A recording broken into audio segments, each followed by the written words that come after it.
The best moments of my workday were always the ones right before arriving at my job at the mall. The drive in, listening to music or a podcast.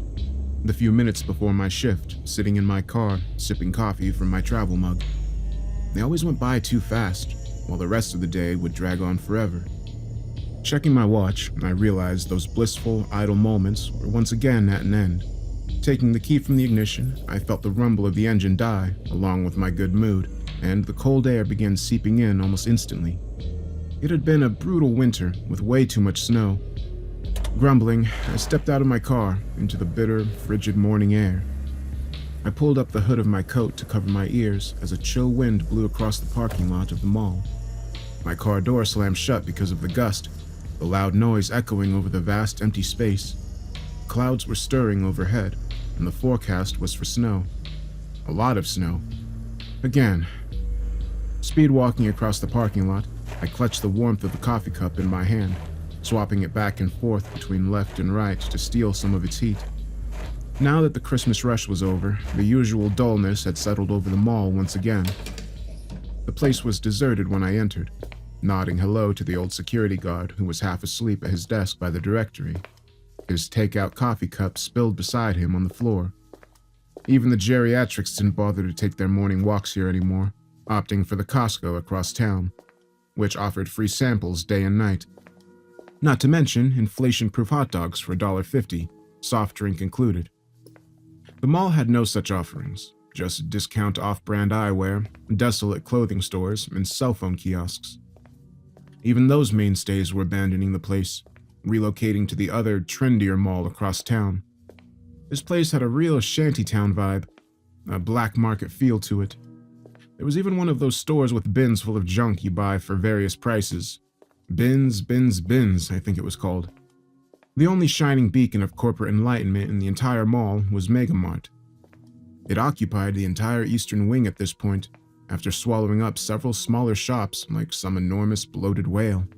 The rest of us were hanging on by a thread, hoping shoppers didn't see the giant blue sign at the other end of the mall, which promised lower prices for nearly everything we offered. Personally, I worked at Electro Hut, essentially a modern-day version of Radio Shack with just as questionable of a business model.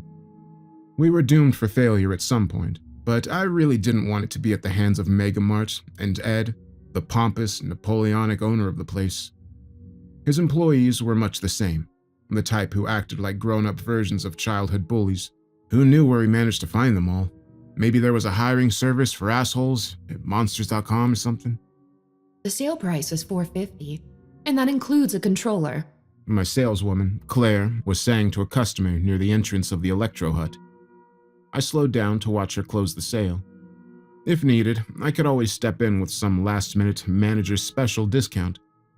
We really needed to make some big sales this month to hit our targets. Does that come with a game? The pimple-faced kid asked, pushing up his glasses. What's the point of buying the thing if it doesn't come with a game? I barely have enough for the system at that price. I gave Claire a discreet nod, letting her know it was okay to give him the bundle at a lower price. But before she could say a word, one of Ed's jocks swooped in, seemingly appearing out of nowhere. The guy was at the opposite end of the mall from where he worked, and yet here he was, poaching one of our customers. Unbelievable. Or at least at most places it would be unbelievable. Here at the Beaconville Mall, it was a common occurrence. Megamart's got that system with a game for the same price, my man. The guy said, putting the kid in a headlock and then giving him a noogie. Come on, let me escort you over there before you waste your money on these losers.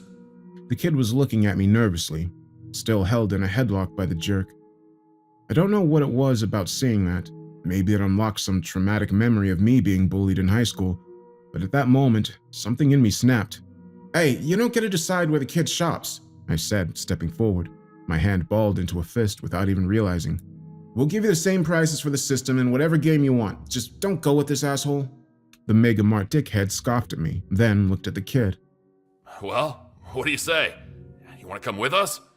Or do you want to get ripped off by this freak? I'll stay here.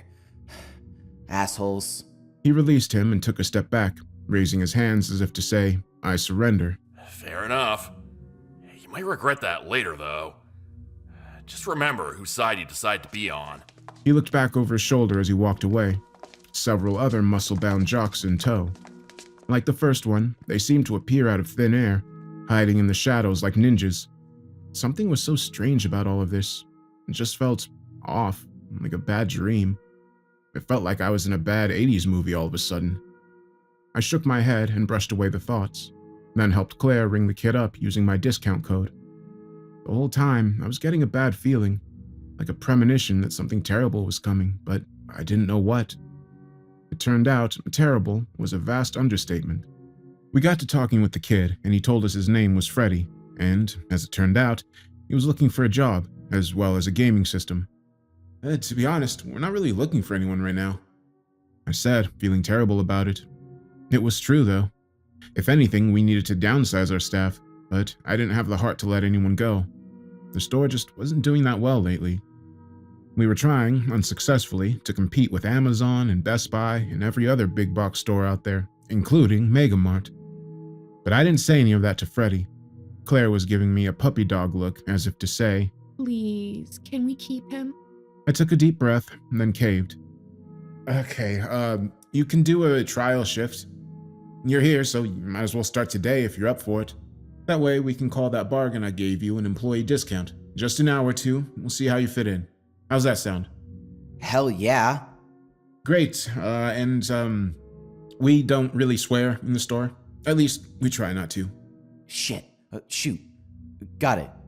So, when do I get one of those sweet red shirts and a name tag? I gave Claire a look, and the kid was way too excited about working here, but maybe it was his first job or something. Come with me. Claire said to him, grabbing his hand. The kid blushed, his face turning bright red. I got the feeling he didn't talk to girls very often, let alone hold their hands. I'll get you a shirt and a name tag.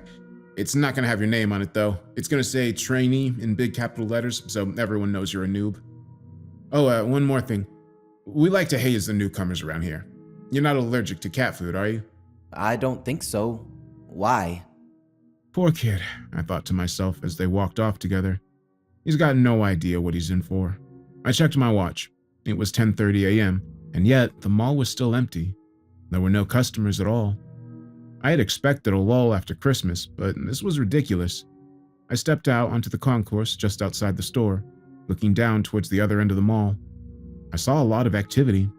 At first, I thought it was shoppers, and figured that was why it was so dead over here. Some giant sale at Mega Mart was taking all of our customers again. But then I looked closer and saw that those people outside the store were not customers. They were blue shirt Mega Mart employees, and they were each holding something. They looked like weapons, and the way they were standing was almost like a battle formation. I shook my head again, feeling that surreal, dreamlike sensation, like deja vu, but different. This was all so bizarre. Greg. Claire was calling from the back room. Greg, what the fuck is this? I took one last weary look down towards the Mega Mart and went back inside, heading for the back room. That feeling in my gut of something wrong was growing, and it wouldn't stop. I don't understand, I said, looking at the crossbows and hunting knives, spears, and other weapons arranged in the back room. What is all this? You tell me!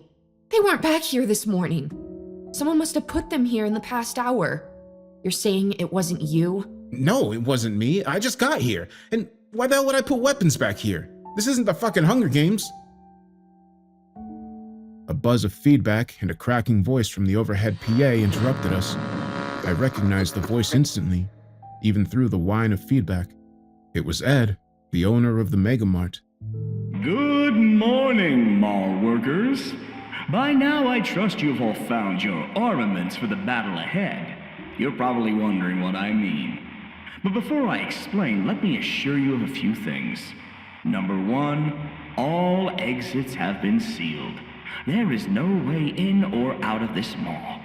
Number two, you will either die or you'll be the last non-Mega Mart team member alive. And the representative from that store, and that store alone, will retain their place within this mall. The rest of your stores will be absorbed by us, like so many of your friends before you. Claire was looking at me, and I was shaking my head. Is this some sort of sick joke? It's gotta be, but it's in really poor taste. Is he nuts? Sneaking in here with all these weapons? What the hell is all this? I didn't sign up for all this shit, man. It's not real. I said. It's not. He's just doing some prank. There's no way that guy would actually pull something like this. Are you sure about that? Claire asked nervously, raising her eyebrows. I stopped and really thought about it for the first time, and I opened myself up to the possibility that this could, in fact, be real. And suddenly, I was convinced it was. Actually, to be honest, it sounds exactly like something he would do. The guy's a sociopath. We were interrupted again by the asshole's condescending voice crackling over the PA. I have decided to make this even for all of you. I have provided you with weapons to make this a reasonably fair fight. Modern-day weaponry will not be used at all, so no machine guns or grenades, flamethrowers, or any of that other nasty business. But we will be coming at you with everything else we have. So I suggest you be ready. The battle begins now. Or rather, should I call it what it really is? A hunt. The PA clicked off and we were left in silence. Okay, fuck this. Freddie said, running off. Fuck this mall and fuck this store. I'm out of here.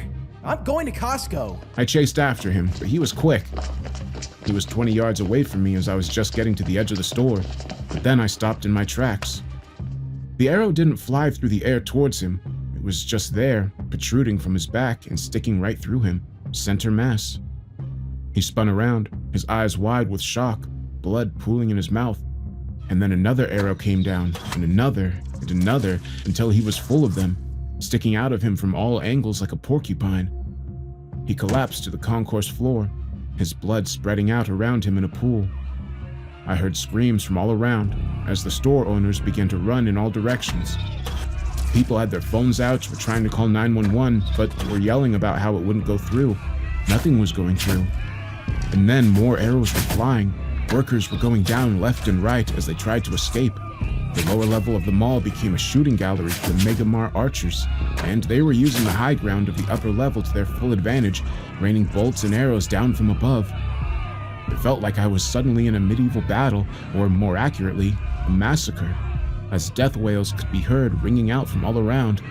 Uniformed mall employees fell one by one, some clutching their throats or eyes as unfortunate arrows penetrated them everywhere. I looked to see the exit was sealed off with chains, clearly visible even from where I stood. If only Freddie had taken a second to look, he would have seen them for himself. But he was panicking. Not only that, snow was piling up quickly outside the doors, covering them. The predicted snowstorm was here in full force. Nobody would be coming to the mall in this weather, which meant nobody would be calling the police from outside either. We were trapped in this place, with no way to call for help. I thought back to the security guard I'd nodded at coming in, his coffee cup tipped over beside him. A sign of a struggle? Had he been asleep or drugged? Or worse yet, dead? It occurred to me, not for the first time, how we so often see what we are expecting to see, not what's really in front of us. What the hell are you doing? Claire was screaming at me, pulling down the steel shutter to close off the front of the store. Help me with this. Why the hell are you just standing there? I sputtered something of an apology and helped her pull down the steel gate, locking it. I felt a tiny bit of security. It wasn't much, but it was something. "We need to barricade the door leading to the service corridor," I said, hurrying that way. Ed's goons had dropped off weapons in our back room, which meant they had access to the store somehow. The service corridor was the only logical place they could have come through. Way ahead of you. I already blocked it off. Pushed over a shelf. Okay, good. You think it's enough to hold them off? It's wedged in there pretty good. I'd say as safe as we're gonna get. We're barricaded in here for the time being. At least, until we can figure out a plan. She looked so sure of herself when she said that, but that safety would not last for very long. Claire seemed to eventually realize this, since after hearing the sounds of death wails in the distance getting closer, she decided we weren't as safe as we thought. Her searching eyes eventually settled on the air conditioning vent in the ceiling, and as she pulled over a stepladder to reach it, I knew she was going to try to John MacGyver her way out of here. These vents should lead outside. Claire was saying as she used her keys to unscrew the cover. I can go for help, but that would mean leaving you here alone. She didn't mention the obvious issue and the reason I wouldn't be able to follow her. My ass was way too big to fit in that vent. You don't think they'll have the outside of the building covered? I asked nervously. They could easily have control of the camera system by now. What if he get caught? She thought about this, then replied. You might be right, but it's still worth a shot. I couldn't argue with her there. We were sitting ducks waiting to be killed at the moment. I took the bus to work today. My car broke down on the way home yesterday. I've got no way of getting to the police station or anywhere else to call for help. She said, as if just remembering this fact. I fished for my keys in my pocket, then pulled them out. Take my car. I'll survive here on my own. Just don't get caught, okay? She took my keys and nodded, her eyes watery.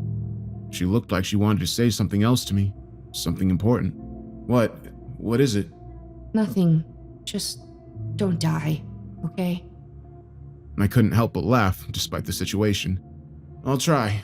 She grabbed a knife from the pile of weapons. Then she climbed up the stepladder and was gone. Shit, I said to myself once I could no longer hear her movements in the vent. I was alone, and despite what I'd said, I wasn't too thrilled about it. After putting the vent cover back on and removing the stepladder, I resumed pacing back and forth nervously.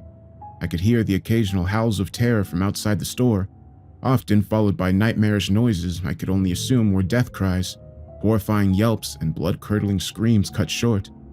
They were cutting us down like livestock.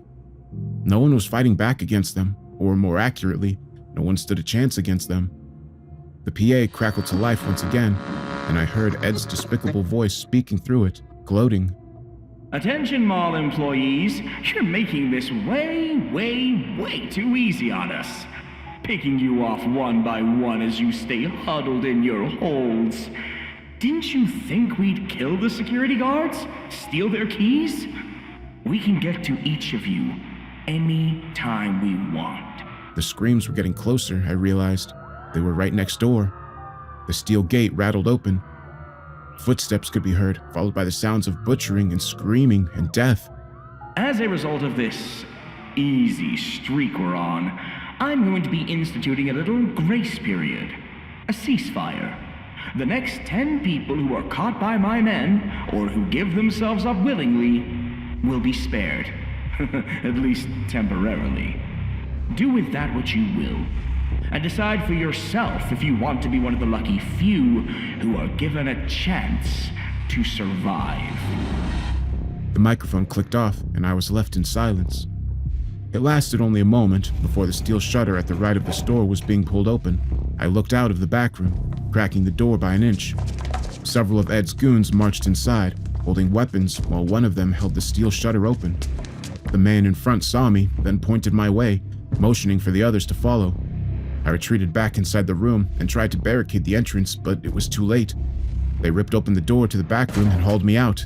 I surrender! I surrender! I said, unsure if the temporary ceasefire would really save me, or if it was just a ploy to make us more docile. The brown-haired Mart goon on the right mocked, before slamming the butt of his crossbow into the side of my head, knocking me out cold. I woke up with a splitting headache. It was hard to tell exactly how much time had passed, but it felt like it had been a while. My back was sore from lying on the hard tile floor, and my ears were ringing slightly. I blinked a few times, trying to get my vision to unblur. Eventually, it did. Looking around, I realized I was in the food court, and I was surrounded by people I knew.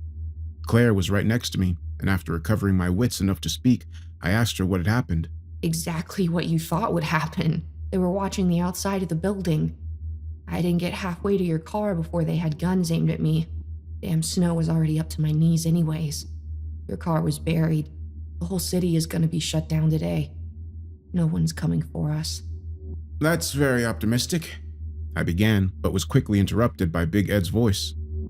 Oh, maybe I forgot to mention, the owner of Mart really liked to be called Big Ed, despite his 5'0" stature. He practically forced the nickname upon his employees and customers alike, as if it would make up for any other anatomical deficit he might have. Welcome to the winner's circle. Bet that isn't something you losers ever thought you would hear. But I guess I should congratulate you. You survived longer than 90% of your friends, even if it was just because your stores were furthest away, and thus, the last ones we raided. He rolled his eyes and shouted at one of his underlings. Ugh, Toby, Prime, now! A Prime energy drink was in his hand approximately 1 second later, thrown there like a fastball. He caught it and opened it without skipping a beat. As much as I hated the guy, I had to admit, it was impressive. And a little intimidating. I got that surreal feeling again, like this couldn't actually be happening. It was all too strange. Was this a nightmare? It felt like it had to be. Except it was all too real, as was the pain in my skull. He chugged the bottle of Prime and crunched the empty plastic in his fist, then threw the remains over his shoulder. Now, what was I saying? Oh, right. Have you all played hide and seek before? He waited for us to answer, practically vibrating with the infusion of caffeine and B vitamins. We all nodded silently. That's a bit how this is gonna be. See, we've got the whole mall opened up now. Unlocked all the stores. And all us Mega Mart employees are gonna be here, in the food court, having our lunch. I looked around to see all the restaurants were splattered with blood, and I assumed there were corpses everywhere behind the counters. All the workers were dead, and yet the Mega Mart employees were happily eating tacos and pieces of pizza, shawarma, and anything else they could find that wasn't covered in blood. A few of them were looking over at us, raising their caps as if to salute us for still being alive. So all of you are gonna get to go for a little run now. I know, that's not something you're used to. He poked one of the workers' protruding belly as he walked past, pacing down the aisle of us like a drill sergeant. Especially not you. But today, you're gonna have to try it out. Because after we're done eating in, say, 20 minutes, we're gonna be coming for you. His goons tossed us each a closed switchblade. That's all you're gonna get for weapons, unless you find something better. Oh, I'm sure there's still plenty of good stuff lying around out there. Oh, it's amazing what you could find on Amazon. And nobody says shit, even if you buy a few £1,000s worth of killing equipment. We all sat silently. Where was I? Oh, right. You've got 20 minutes to find a hiding place. More or less. The entire mall is your oyster. One person began to run immediately, without waiting for further instructions. The other 9 of us stood there uncertainly, waiting to see if bolts and arrows would suddenly appear, sticking out of the man's back as he fell dead. But nothing happened as he gradually grew smaller in the distance, huffing and puffing loudly as he ran. Well, what are you waiting for? Go! The clock is ticking. And with that, Big Ed sat down with his feast of Sbarro, Wetzel's Pretzels, and Burger King. He squirted some Taco Bell hot sauce on all of it, and the redness ran down his chin like blood as he chewed and smiled at us. Without another moment of hesitation, the group of us stood up and ran. Claire was beside me as we gained distance from the food court. She looked terrified, a sheen of stressed sweat covering her face. "Where are we going?" I asked as we ran past a gore-splattered, as-seen-on-TV store, and then a discount shoe place. "We need to hide somewhere." I don't know. She stopped in the doorway of a nail salon, without turning to see the carnage inside the place. As she caught her breath, I tried not to look over her shoulder. 3 women were dead on the floor of the salon, surrounded by maroon-red puddles and coagulating blood. As much as I tried to avoid looking at the gore, it was difficult. There was so much blood. I couldn't understand where it all come from and how those few people could have contained so much of the stuff. A cotton candy pink teddy bear sat on a shelf, surrounded by other decorations, flowers, and waving cats. The juxtaposition to the carnage around us was so surreal. And then it hit me.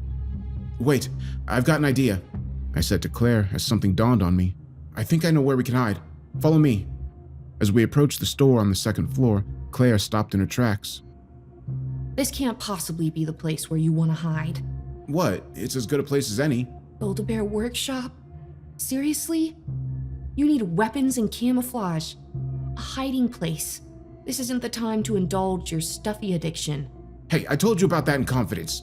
I had a collection of stuffed animals, which took a prominent place on my living room shelf, but Claire was sworn to secrecy about that. She had seen them once after a work party when I had too much to drink, and she ended up driving me home. She'd never let me live it down. We've just got to last longer than the rest of them. And this place has plenty of hiding spots. Trust me, I've spent enough time here. So this is where you go on all your breaks. She said with a snort of laughter that I couldn't help but find endearing. We went in through the front entrance of Build-A-Bear, and I noticed the store was pretty well untouched. Either the employees here had given themselves up willingly, or they were in on it. I couldn't see any other option. Every other store in the mall was splattered with blood and gore, but not this one. "There's bags of stuffing in the back. And I know they just got in a new shipment of occupation-specific bear clothing. We can hide in there. Should be lots of room and plenty of stuff to disguise ourselves with. Really? Do you think the bear clothes will fit us? No, I mean, I stopped mid-sentence when I realized she was grinning. Oh, okay. You know what I mean. We can hide in those bins of bear accessories they've got back there. If we're lucky, maybe the cops will show up before they can find us. Claire looked dubious on that point, but she didn't say anything to the contrary. Just as we were settling into our hiding places at the back of the store, Big Ed's voice began to blare over the PA once again, this time taking on the chipper voice of the typical mall announcements. All right, mall shoppers. Mega Mart employees are now loose in your area. Be on the lookout for a sales associate wearing a blue shirt, and if you see one, be sure to say hello. We'll have crossbow bolts and arrows coming at you half off, today only. And don't forget, only one of you will survive the day. Claire and I looked at each other from our hiding spots, the dilemma obvious, but we both shook our heads, trying not to think of that. Hopefully, the cops would get here first. A loud scream could be heard from a little distance away, a store maybe 3 or 4 doors down from where we were. The scream was cut short, signifying a swift death, a slit throat or a caved-in skull perhaps. They were close. Ah, sounds like we have one satisfied customer already. Now, I feel like I should mention we've disabled the interior camera system for the remainder of this game. See, it was getting too easy finding and killing all of you. So we decided to make things a little more challenging. The building's exterior camera system is still operational, so don't get too excited. I'm talking to you, Claire. She jumped at the sound of her own name being spoken by that maniac. Only 9 of you left. I look forward to seeing who survives. The mic clicked off, and as it did, a new sound became audible. Footsteps headed in our direction. I tensed up, sinking myself deeper into the pile of tiny teddy bear clothing. I tried to make myself invisible, but it was kinda hard considering my height and build. As the footsteps got closer, I began to realize just how visible I was. My hand was poking out, and one of my elbows was too, and as the footsteps entered the room, I felt my body seizing up with panic. Well. I see you, Mr. Bear. The man's shadow blocked out the fluorescent lights, casting me in darkness. I looked up at him and met his eyes, and saw the glee in them. He was enjoying this.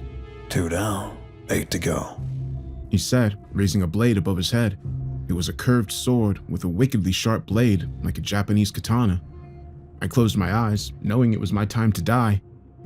I felt oddly at peace with it at that moment, as if everything in my life had been leading up to this. I squeezed my eyes tighter, tensing up, but the death blow didn't come. It felt like time was stretching out and lasting forever.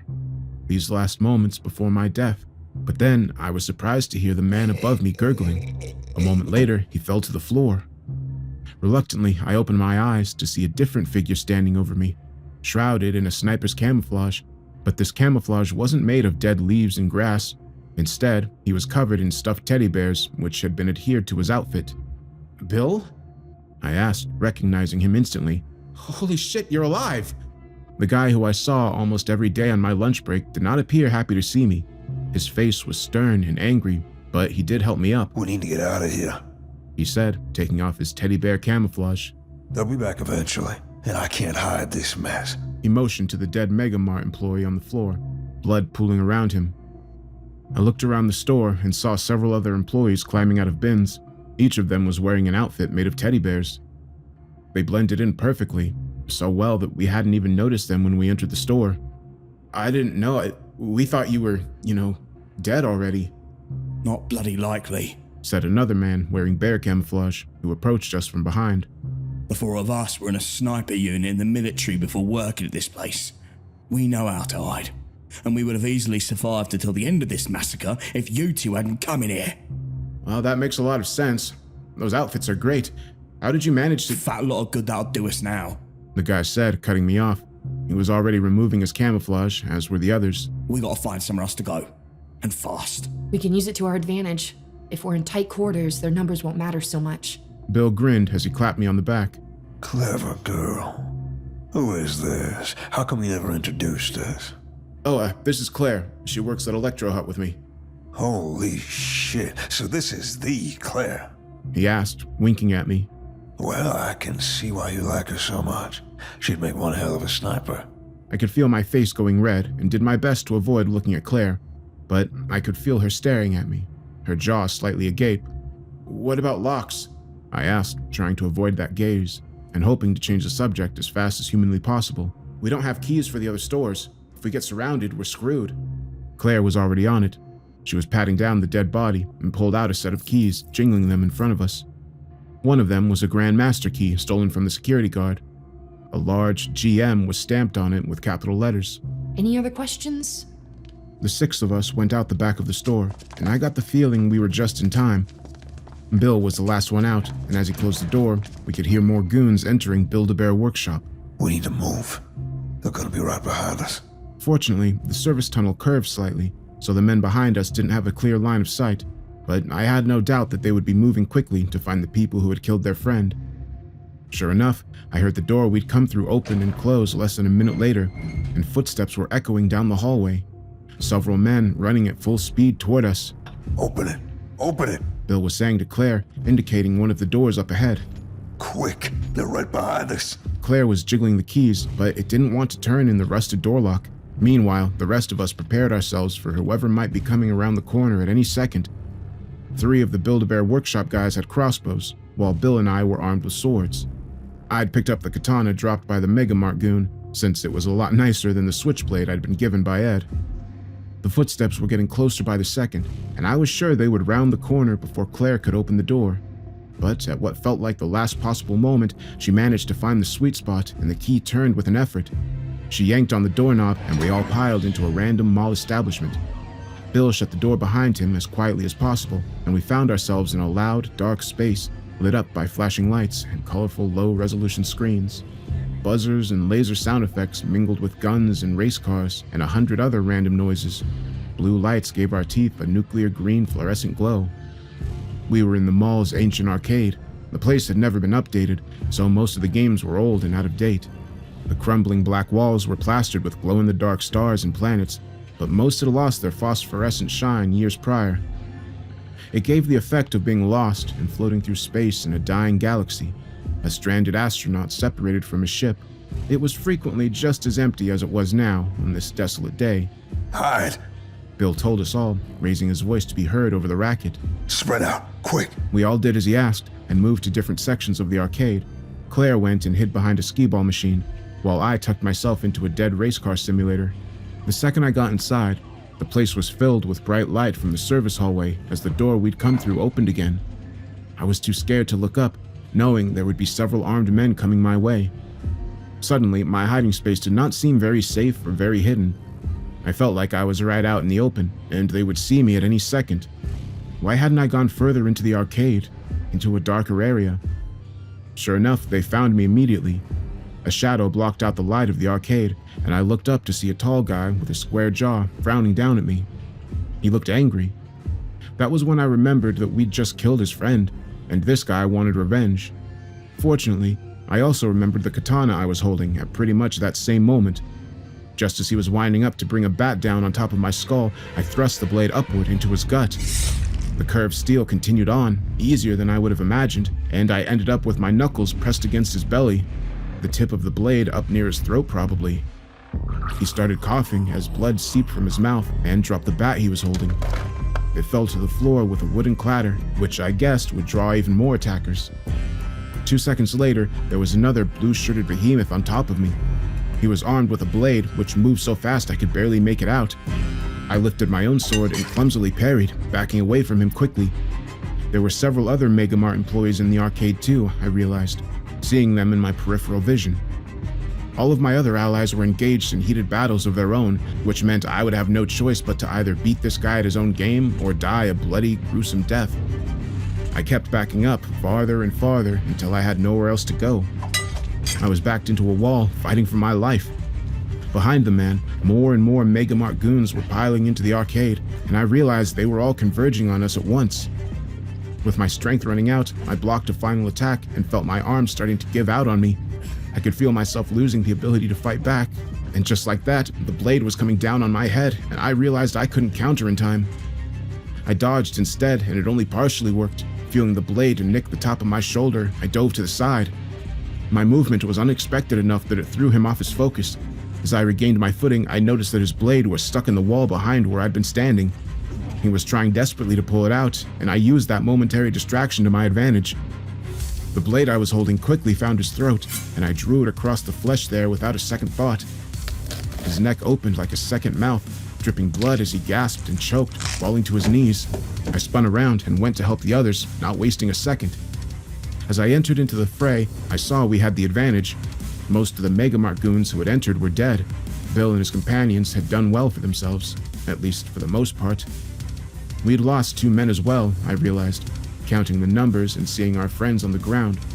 Bill and Claire were fighting desperately, while another one of his co-workers was engaged in hand-to-hand combat with someone a foot taller than he was. I went over to help him, since he looked like he was losing steam, just as I had been a few moments ago. But that would be a decision I would later regret. I managed to sneak up behind the Mega Mart employee and caught him with a slice to the back of the leg, barely dodging as he spun around with his own axe, trying to lop my head off. The 2 of us fought the larger man and nearly took him down after that, his movement hampered by the wound. Unfortunately, while we were distracted, Claire and Bill were faring much worse. Help! Quick! I spun around to see that Bill was on the floor, bleeding out, and Claire was screaming for my help as she was attacked by a much larger man who was holding her down. A woman wearing a blue shirt was with him, holding a spear. Before I could get to her, the spear was through her chest, and I heard someone screaming. It wasn't until a few moments later, when my voice was hoarse and I could barely speak, that I realized it was me. The world went red around me. I can't describe it any better than that. And when I came to, I found myself panting, gripping the sword's hilt with blistered fingers, raw and aching, and a room full of dead people surrounded me. In the dark, with the lights flashing and the blood spilled everywhere, I couldn't tell who was wearing a blue shirt and who wasn't anymore. I found Claire amongst the bodies, still breathing, but just barely. Lifting up her head, I tried to comfort her, but found I couldn't speak, and even if I could, I couldn't think of what words to say. She did the talking for me, just like she'd done so many times before. Always knew. She broke off into a fit of wet coughing, her blood splattering warm against my face. I always knew you liked me. Why didn't you ever ask me out, big idiot? I was about to say something back in reply, to say that I always thought there would be more time. But before I could, she coughed again, more weakly this time, and let out a shuddering breath that rattled in her chest. She did this twice more as my mouth opened and closed like a fish out of water, but I never got the words out. She squeezed my hand once, tightly, and then the pressure released. And with that, her eyes lost something. That spark of life was gone from them, and I knew she was gone with it. There was no getting her back.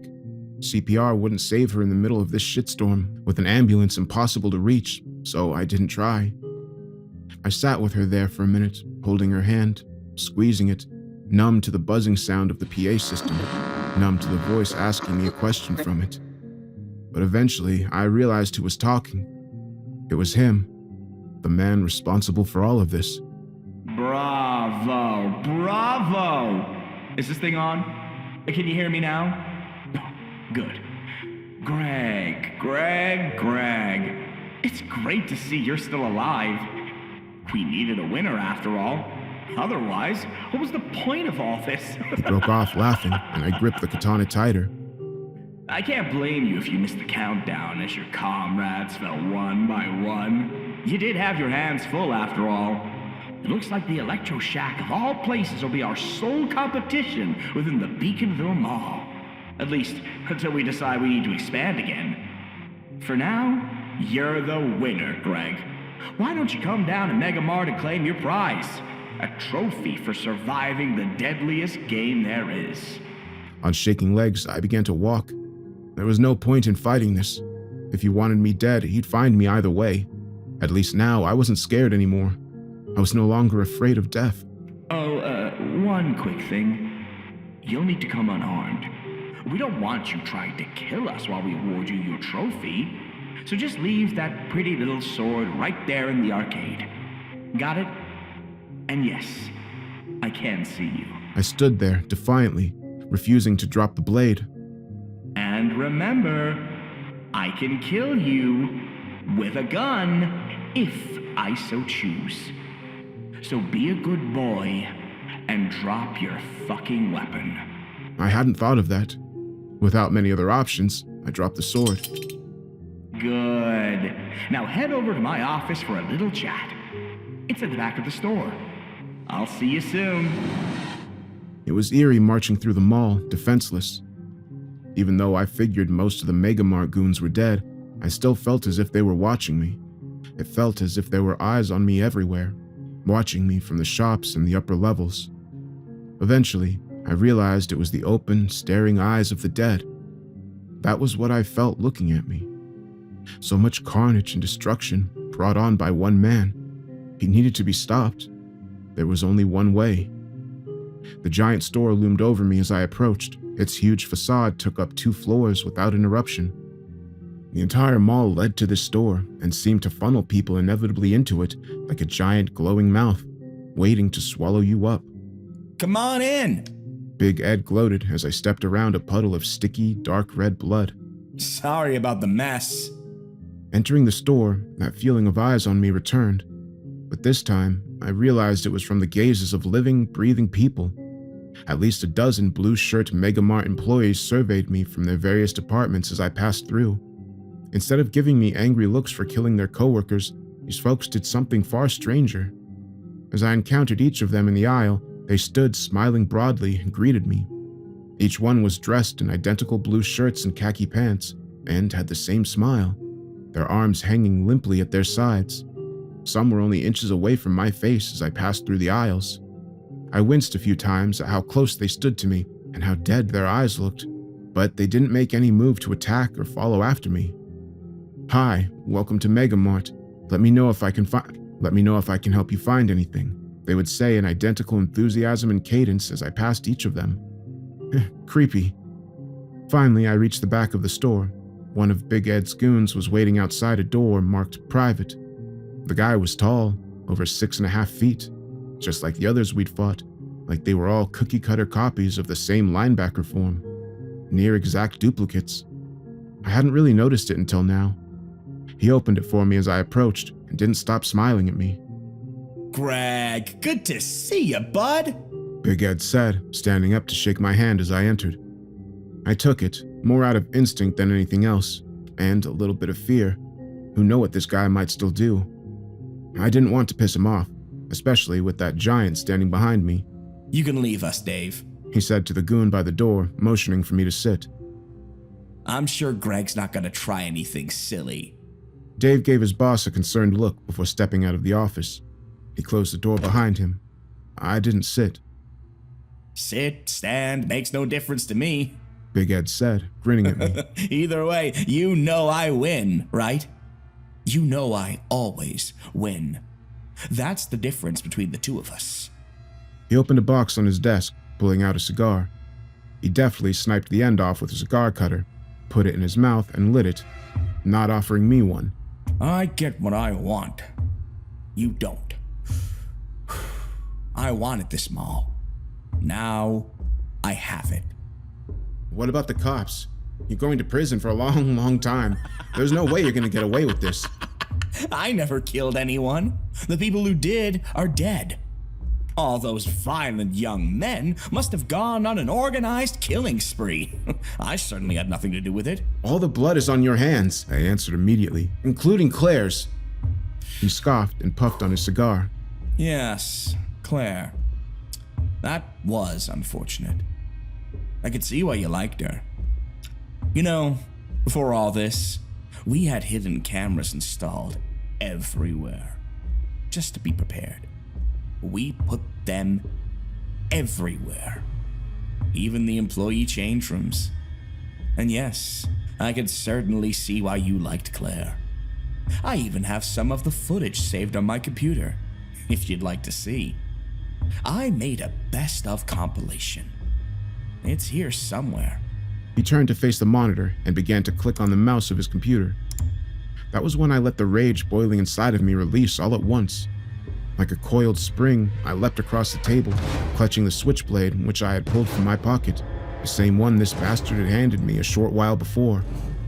And before he could let out a scream, I plunged the knife into his throat. Struggling and thrashing, he brought the cigar up to burn me with it. I felt a vague sensation of my skin melting and sizzling near my shoulder, then on my neck, but it was far away and distant compared to the satisfaction of that moment. The cigar went out, snuffed by my skin. When I emerged from the office, dragging the dead body of Big Ed behind me, I expected to be swarmed. I dropped him to the floor like a trophy, showing him to them all. I don't know why, maybe to gloat, maybe to scare them, but it did have an unexpected reaction. The Mega Mart employees who saw him began to wail and cry, screaming at the top of their lungs. They ran over to him and cried over top of him, clutching his hands and trying to shake him and wake him up. It was like they didn't understand what death even was. They seemed to think he was only sleeping. When he didn't wake up, they shook him harder. As they surrounded him, crying and begging him to wake up, I started to back away. I made my way out of the store, terrified and hoping they wouldn't begin to chase me. I fully expected that to happen, for their sadness to turn to anger and for them to kill me, but they didn't. The group of them around Big Ed all looked so similar, I realized, like clones. I remembered wondering where he found them all. Monsters.com? Maybe I wasn't so far off. Maybe they weren't human at all. The Mega Mart goons always looked so much the same to one another. Maybe there was a reason for that. I didn't think I would ever get a definitive answer to that question. But one thing was clear to me at that moment. These were not normal people. In fact, I'm pretty sure they weren't real people at all. But if not that, then what? Aliens, androids, or clones? Body snatchers looking to expand their operations? I was too tired to guess anymore. All I knew was that I needed to get out of there before they came for me, assuming they would. The doors to the mall were chained and locked with padlocks, but I had Big Ed's keys. Walking past the security guard with his spilled coffee cup, I glanced at him uncertainly. Was he dead or sleeping? No, there's no way someone could have slept through all that. Could he? I pushed open the exterior door against a wall of snow, which almost did not relent. It took all of my effort to finally get it to budge, but once I did, I managed to escape through a gap barely wide enough for my body to fit through. Once outside, I began to run through the snow towards my car, brushing off just enough snow to see through the windshield. I got in, looking over my shoulder for people chasing me, but there was no one. Finally, with the car's engine running, I began to warm up from the frigid air outside. Still shivering, I reached into my pocket and removed my phone, dialing 911. I waited for it to go through, hoping that it would. 911, what's your emergency? A voice said on the other end, after several long, silent moments. Hello? Are you there? Do you need police, fire, or ambulance? I think maybe all three, I said quietly, turning and stunned to see a plume of black smoke beginning to rise from the end of the mall where the Mega Mart was located. I'm at the Beaconville Mall. There's been a massacre, and I think I might be the only person left alive.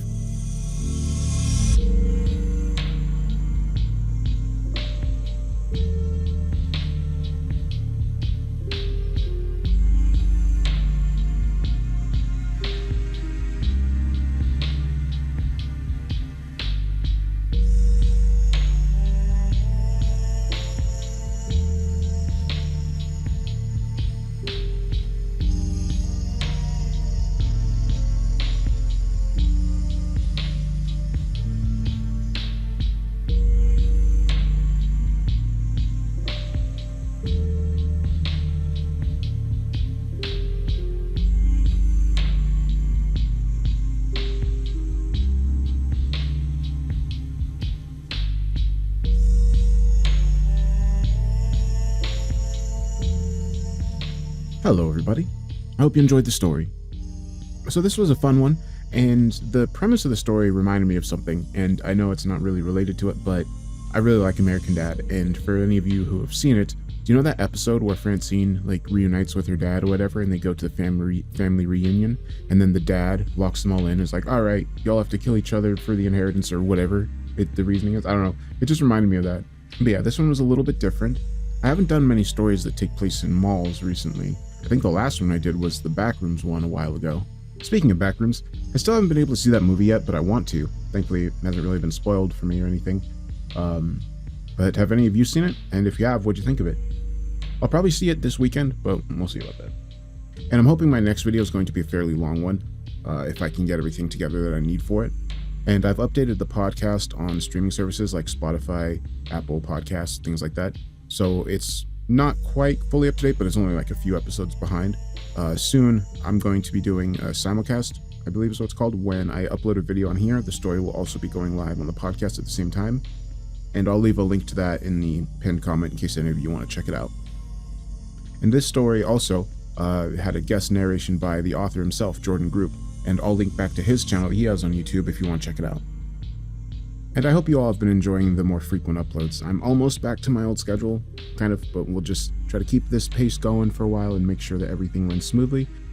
And then I'd like to get back to the 2 or hopefully 3 a week, but right now I'm just going to aim for 2. I think that's a good place to just kind of get consistent with. But yeah, thank you all so much for taking the time to watch the video, and I hope you have a great weekend.